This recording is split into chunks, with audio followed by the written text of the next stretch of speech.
If someone from another country were to ask you to explain why the American economic system is the best in the world, what would you say? That's a question particularly important at this time because our economic system is being attacked by other nations. Here's something most of us know, that the American economic system has brought greater material means for happiness to more people than any other the world has ever known. We've been able to outproduce every other nation and to enjoy a steadily rising standard of living. Remember that. When someone attacks the American economic system, just remind him that nowhere else in the world would he benefit so much or enjoy a greater measure of prosperity.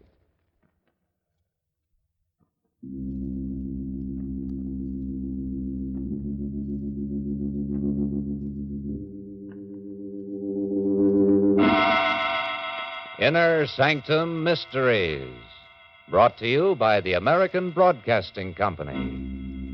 Tonight, No Rest for the Dead, starring Arnold Moss.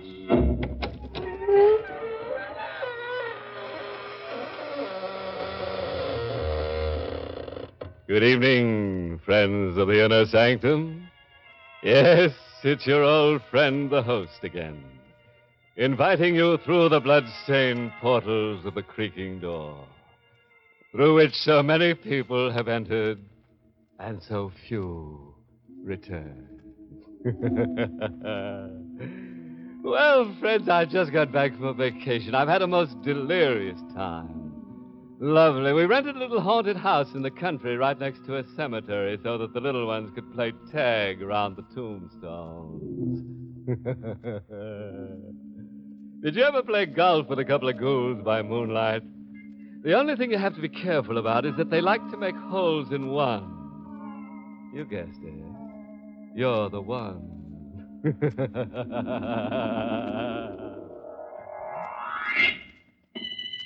And now for tonight's journey into fear. No rest for the dead. Got a stranglehold on your nerves? Remember, if you're the jumpy type, don't sit near windows. All right, then. Gather close, and we'll hear Gordon Wells tell us his story in his own words. My luck was running high on the night that I went to see Bruce Craig. A raging storm kept traffic off the roads. In fact, I didn't see a single car all the way to his house. When I rang the bell, I waited for a moment. No one answered. And then I heard Bruce call. The door is open. The house was empty. Apparently, the servants had gone. You see, these details were important because I knew I might have to murder Bruce. Is that you, Gordon? Yes. I'm in the bedroom. Well, Bruce. Bruce, what are you doing in bed? Never mind. Sit down. Well, I thought I heard you gasp. Don't be so concerned about me. I'll be all right. If only this pain would go away. You're sick. You need a doctor. I've sent for the doctor. I'd better ring for a servant. Maybe a drink would help. The butler's gone and the cook never showed up. So there's no one here but us, Gordon. It's just as well. I'm not sure that I want anyone to overhear what I have to say. You must have guessed why I sent for you. No, Bruce. Then I'll tell you. I've always regarded you as the closest friend I've ever had. I've given you a chance to make something of yourself, though you were nothing but a worthless gambler when I met you. I've always appreciated what you did for me, Bruce. Yes, you showed your appreciation by stealing $10,000 from me. What are you talking about? I've been checking the books. I've suspected you for some time, but I couldn't believe it. Are you going to deny that you stole the money? Have you told the police about this? No, not yet. What did you do with the money? Well, I took a chance on a few things, and I lost. You gambled it away? Well, yes, it's just a matter of luck. Well, your luck wasn't very good, Gordon. I'm going to phone for the police. Let go of me. No. If you think you're... Help me, someone. Don't. Gordon, help me. My fingers closed round his throat, and he started to rise from the bed. But I didn't relax my hold for one instant. And then, suddenly, his eyes closed. There was a violent convulsion that tore through his body. Bruce managed to writhe free for a second. Then he collapsed on the floor. I kneeled next to him. But there was nothing more that had to be done. Bruce was dead.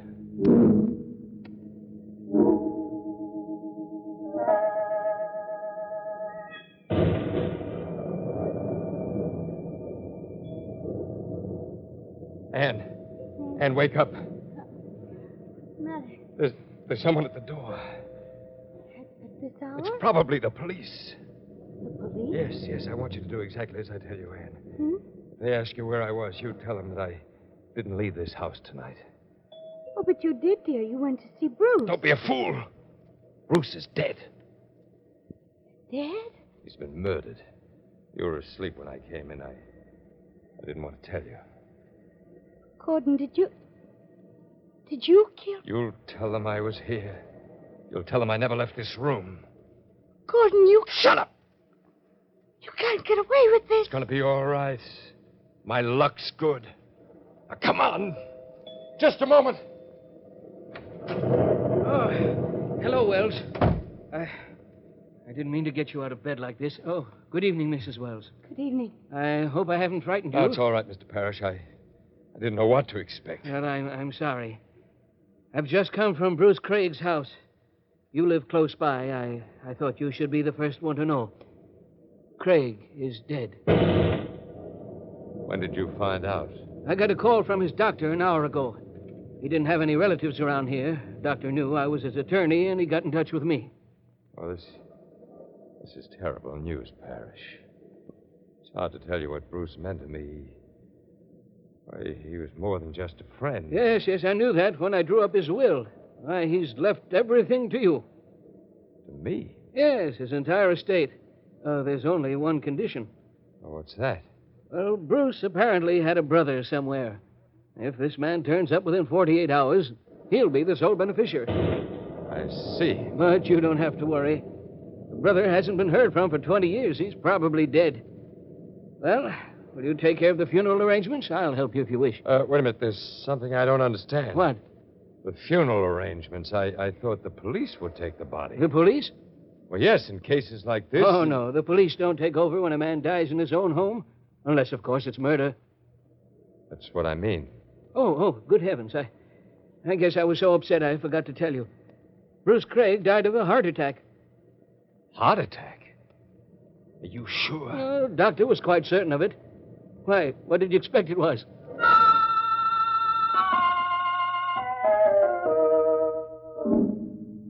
We were in the funeral parlor the next day. Everyone had gone but Anne and myself. Gordon, What's the matter? look there. That man. What about him? It's Craig. Bruce Craig. I looked at the man who'd just walked in. It was Bruce. He was standing in the dim shadows. I watched him as he walked over to the open coffin. And suddenly I realized that man is Bruce Craig's brother. His brother. Bruce never told me anything about him. He's apparently a twin. And do you realize what this means? He'll inherit the estate. Yes. Well, perhaps it's just as well. Oh, no, Anne. But what can you do? I have to do something.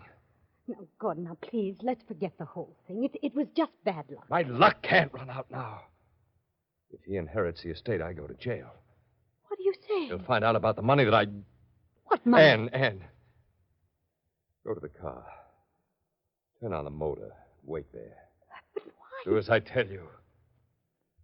If you love me at all, you've got to help me. The man stood near the coffin, looking at the body inside it, lost in thought. I looked at his face, and I looked at the face of my friend in the coffin. They were identical, except that one was alive, and the other had the calm repose of death. What do you want? Nothing. You're his brother, aren't you? Who are you? Gordon Wells. I was his closest friend. Were you? You are Dennis Craig, aren't you? Excuse me, I'd better go. No, wait a minute. I'm leaving, too. May I go with you, please? I'd rather go alone, but... All right, come along. No, go this way, will you? Where does it lead? To the alley. It's easier to reach your car. Will you be at the cemetery? When is the burial? Early tomorrow morning. The alley was dark. I'd been counting on that. The man beside me walked along quietly, but seemed wary, suspicious, as though he could read the thoughts in my mind. It was then that I noticed some paving bricks piled on the side where they were repairing the road in the alley. I stopped. He seemed to sense what I wanted to do. What are you up to? Nothing. Why did you come over to me before? Well, isn't it only natural since he was your brother? I never said he was my brother. It's true, but... Let go of my No! arm. You're not going to get me. For a moment, I was dizzy from his blow, but in the darkness, I saw him running down the alley. Suddenly, I saw his body shoot into the air, and I heard him scream. I saw him stumble and fall. He lay still for a moment. I picked up one of the paving bricks and quickly came up to him. He was on his back, unconscious. I raised my hand. His eyes opened. No, don't. I'm not Dennis Craig.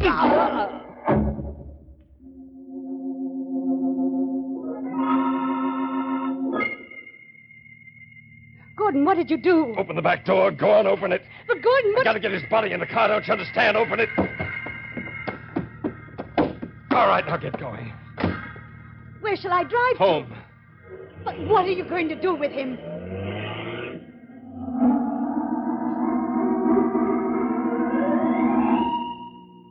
Go around to the back of the house, Anne. All right. Stop there. All right, go out. You may have to help me. Help you? You're in this as deeply as I am. Now open the door for me. I'm carrying him out. Turn the lights off and follow me. But Gordon, how do you expect to get rid of him? You know the abandoned dry well.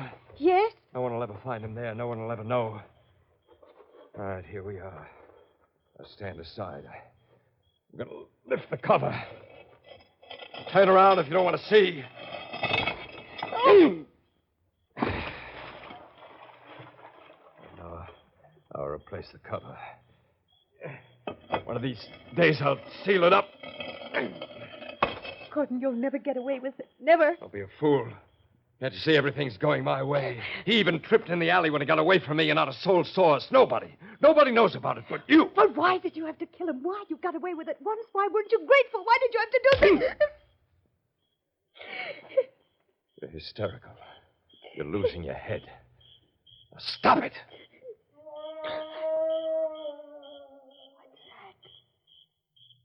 Nothing. It came from the well. Couldn't have. He's dead. Wait a minute. Nothing. What you may have heard is some animal in the woods. That's all.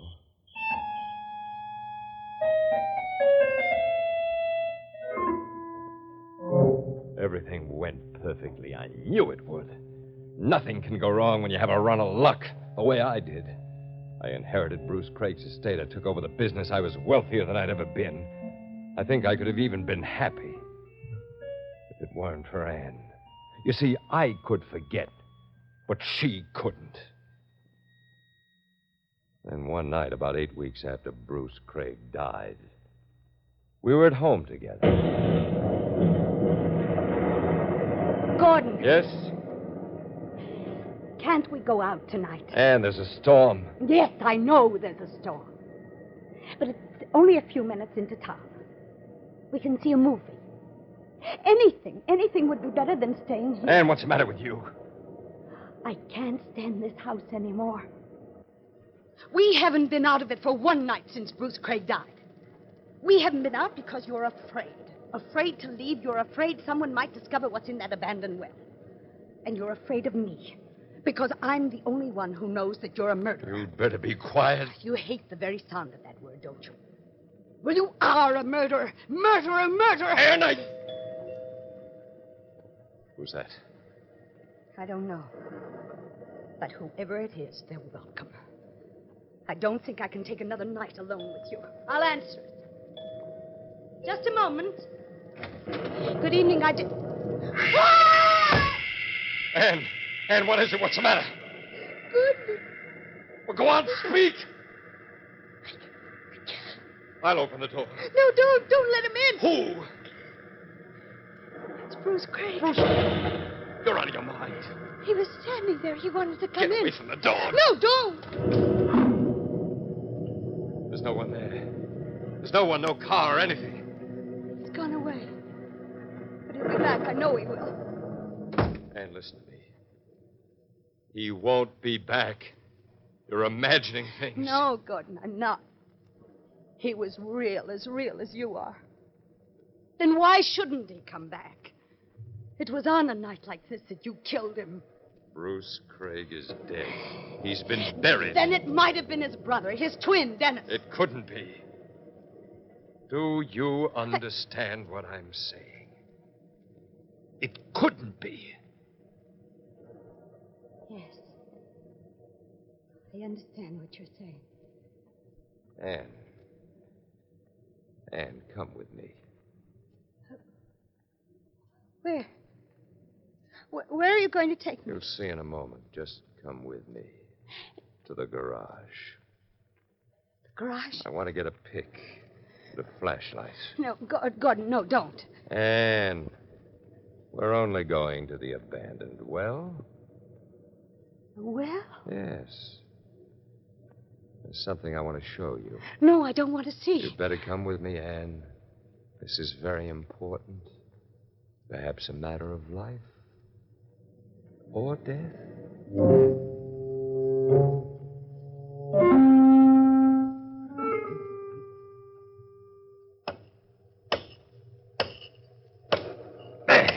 There.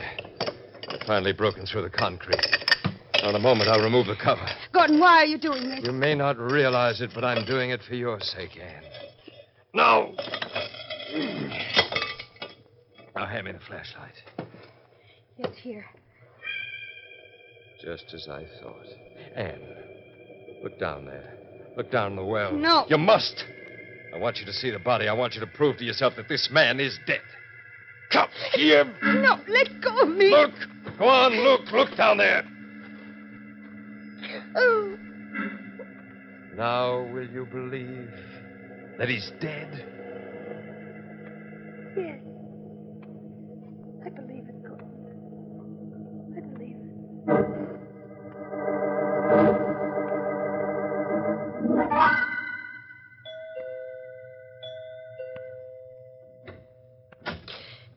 Good evening, Mrs. Wells. Who are you? I just wanted to speak to you. But who are you? Why do you keep that scarf over your face? You'll find out presently. Where is your husband? He's downstairs in the cellar. Does he still think you're losing your mind, Mrs. Wells? What are you talking about? He hasn't accused you of having any hallucinations in the last 2 weeks. Looking into the well seems to have helped you a great deal. How do you know? Don't you realize who I am now? No. Perhaps if I remove the scarf, you'll recognize me. Craig. Good night, Mrs. Wells. Gordon! Gordon! What's wrong? Gordon, come here! What happened? What happened, Anne? I just saw. Well, what did you see? Gordon, I know what's been in your mind. I know what you've been planning. That's why I'm afraid to tell you this. What are you afraid to tell me? I saw him again. Bruce Craig. Bruce Craig or his brother, I don't know which one. But he was standing as close to me as you are now. Was he? And he spoke to me. I know I'm risking my life by telling you this, but I can't help it. I must make you understand. Something strange is happening, something you must believe. You do believe me, don't you, Gordon? I'm not losing my mind. You can trust me. I won't give your secret away. I only told you this because I wanted to help you. Gordon. Gordon, what are you going to do? Tell me. I've just decided what to do, Anne. No, you would. You can't kill me like you killed the others. You can't. I've been loyal. I've been faithful. You can't murder me. Murder you? All I want to do, dear, is take you away on a trip. Trip? Yes. Back to Canada, to your hometown. You can see your old friends, take a long rest, regain your health. You said you'd like to get away. You would like that, Anne, wouldn't you? Oh, yes, Gordon, yes. It'd be wonderful to get away from here.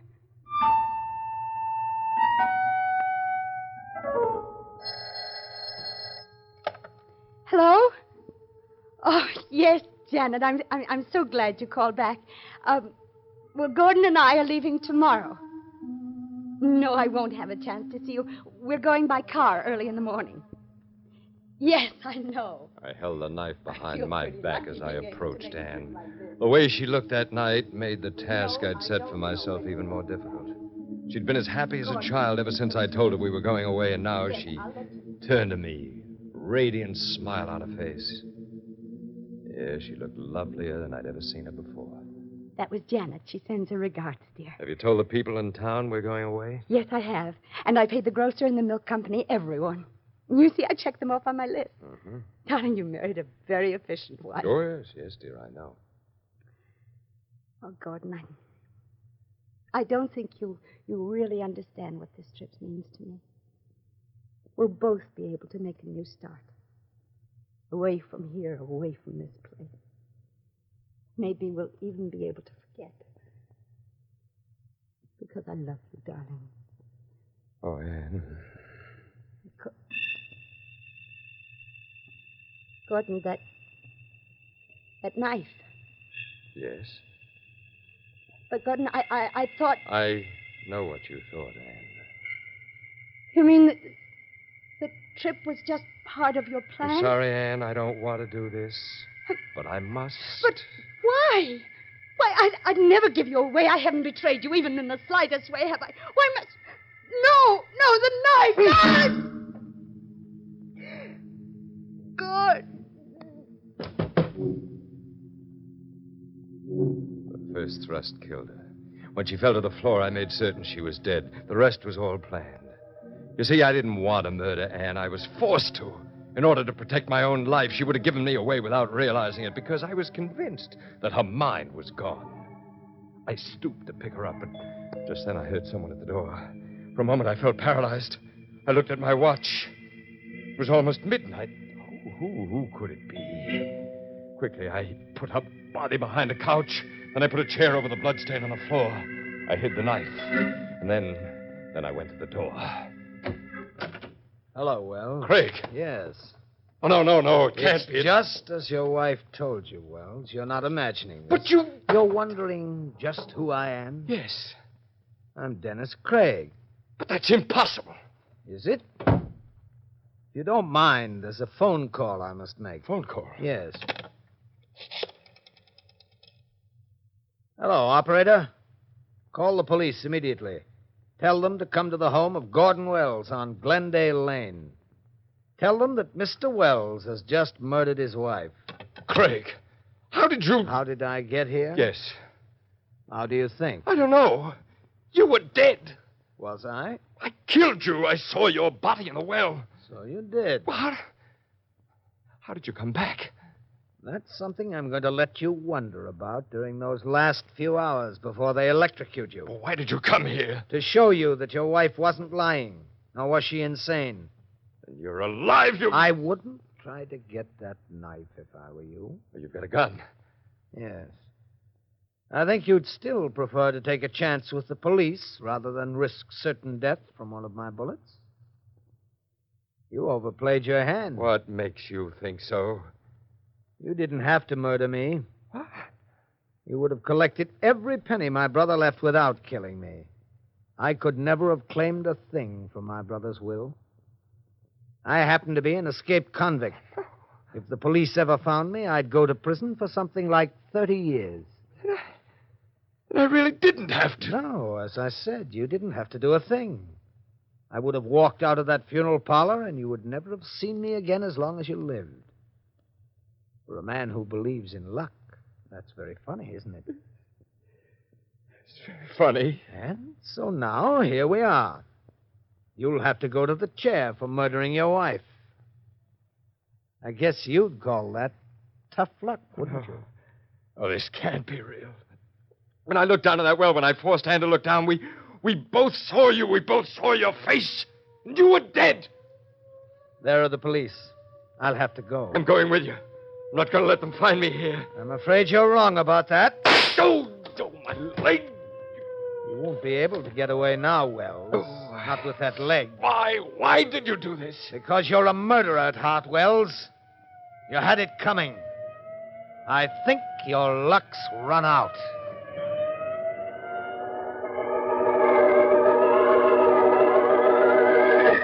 He was right. My luck had run out.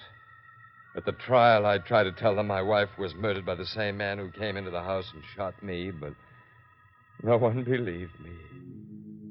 I still don't know whether Dennis Craig was alive or dead. Perhaps he was alive when I put him in the abandoned well, and then he could have escaped and dug up his brother's body and substituted it for his own. Sure, that's the only way he could have done it. But then again, perhaps he did return from the dead. I'll never know.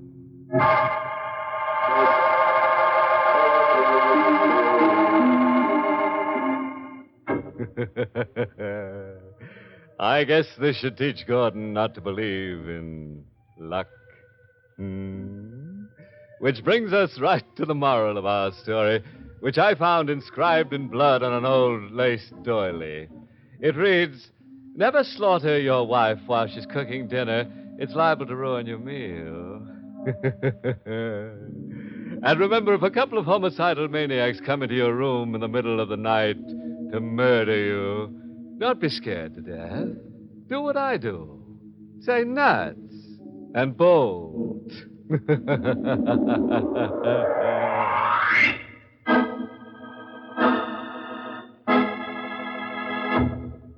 Tonight's Inner Sanctum Mystery was written by Milton Lewis and starred Arnold Moss in the role of Gordon. Charlotte Holland played Anne, and Everett Sloane played Dennis. Music was by Lew White. This month's Inner Sanctum Mystery novel is Woman Under the Mountain by Roman McDougald. The entire production of Inner Sanctum is under the direction of Hyman Brown. Well, friends, it's time to close that creaking door.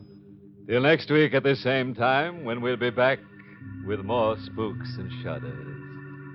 Next week's Distress, The Baited Corpse, is about a taxi driver who finds a fortune and promptly loses his mind over it. An obliging fellow, our Hackey never shies away from any undertaking. Come, ride along. Next week.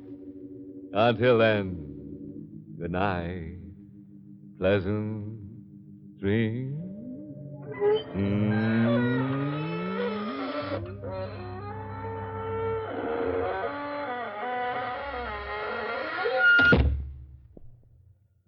Now, a listening reminder. Stay tuned for the original Amateur Hour as Ted Mack starts tomorrow's talent off on the Royal Highway to fame and fortune. This is ABC, the American Broadcasting Company. You've been listening to the OTR Gold Network. Find more classic radio at otrgold.com.